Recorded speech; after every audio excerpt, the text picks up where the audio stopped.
بسم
الله الرحمن الرحيم والحمد لله كابتن على كل حاجه.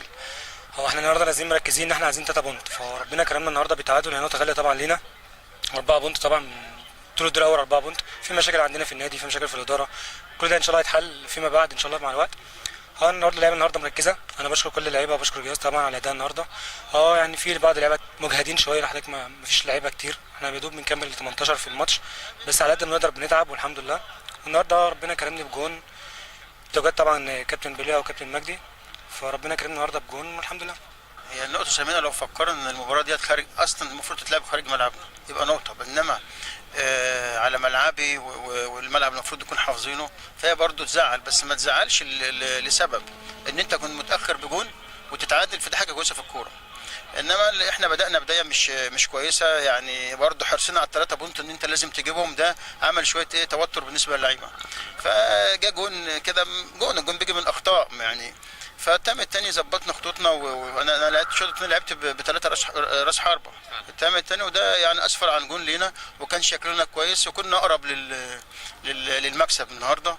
فان شاء الله باذن الله يعني ما دام المستوى بيتحسن، فالواحد ما يقلقش بالنتائج، لان انت عارف انا مش عايز كل ما اكلمك اقول لك انا بشتغل في ظروف صعبه، بس ده برضو تحدي بيني وبين اللعيبه، ان لسه دور كامل، لسه 15 مباراه، فلو تيجي تحسبها على الورق يعني لسه في امل. انما ده عايزه قلب وعايزه تدعيم في شهر واحد من مجلس الاداره عشان نقدر نشتغل الفتره اللي بوفر اللعيبه. انا قاعد النهارده على الدكه 17 لعيب، مش 18، مش مكمل 18 لعيب. الماتش اللي قبل ده كان 13 لعيب، فطبعا مفيش استقرار يا كابتن.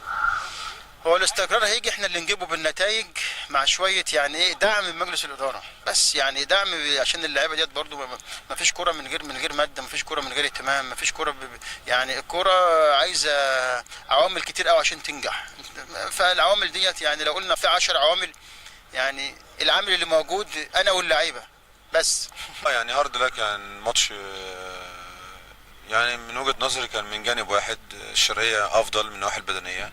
احنا سجلنا الاول وبعدين هم تعادلوا، يعني سيطرنا على معظم اوقات المباراة، يعني خصوصا الشوط الاول وتقدمنا بهدف، لكن طبعا يعني اللي بيضيع بيستحمل. يعني ضيعنا مرة واثنين وثلاثة، لميدو وكريم وخالد كساب ضيع واحدة، يمكن 3-4 اهداف الشوط الثاني اتردت عليك واحدة، هم ما راحوش للجون خالص، ما ضيعوش ولا فرصة حقيقية. انما ده حالة كرة القدم، يعني انت زي ما قلت لك من شوية، انت بتضيع بتستحمل ممكن اللي يجي فيك، وانت متقدم بالذات 1-0 وانت عارف ان الكرة غدارة، بيجي جون في ثانية، بتلعب بره ملعبك معظم الماتشات، ما بتلعبش على ملعبك خالص، ودي بتسبب لك مشكلة. فانا مش عارف، يعني بقول للمسؤولين بتوع الشرقية، سواء مدير الامن او المحافظ او مجلس الادارة ورئيس النادي، لو الوضع هيفضل كده الامور بالنسبة للشرقية تبقى صعبة جدا. اي مدرب هيجي يشتغل، مش انا بس، لو جبته احسن مني 100 مرة، يعني الامور هتتصعب بالنسبة له، خصوصا كمان الدور التاني انت مش عارف تلعب ماتش على ملعبك، فالوضع صعب جدا. لازم يكون في حل، ولازم يكون في قرار، ان دي طبعا بلد كاملة، ما ينفعش يبقى احنا تعبانين كل الماتشات هتلعب بره ملعبك.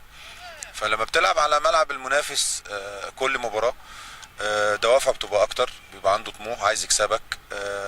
طبعا زي ما احنا عارفين الارض بتلعب مع صاحبها معظم الوقت، ويعني الامور هتتصعب جامد جدا. فانا شايف ان الدنيا هنا صعبه قوي، وبعيد بقى عن فنيات وبعيد عن اي حاجه.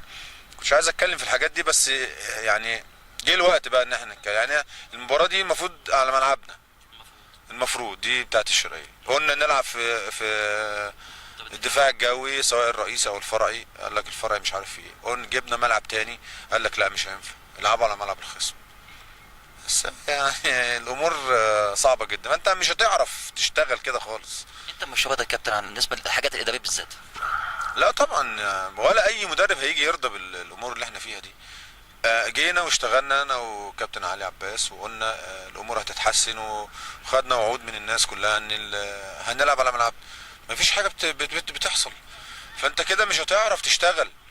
كابتن سمير، افهم من كلام حضرتك يمكن الشرقيه اول مره نشوفها حتى في الدور الممتاز ب، اول مره نشوفها في المراكز المتاخره، وست نقاط مع نهايه الدور الاول دي صعبه شويه على جمهور الشرقيه بالتحديد. بقول لك ما هو ده سبب من الاسباب الرئيسيه، ان انت ما بتلعبش على ملعبك، تخارج كل ماتشاتك بره.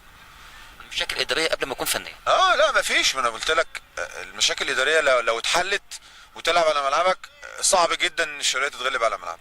يعني اللي يجي الشرقيه ياخد نقطه يبقى انجز، يعني يبقى فيها عمل حاجه كويسه. انما الامور هتبقى صعبه قوي لو كل الماتشات بره. فالامور الاداريه لازم تتظبط عشان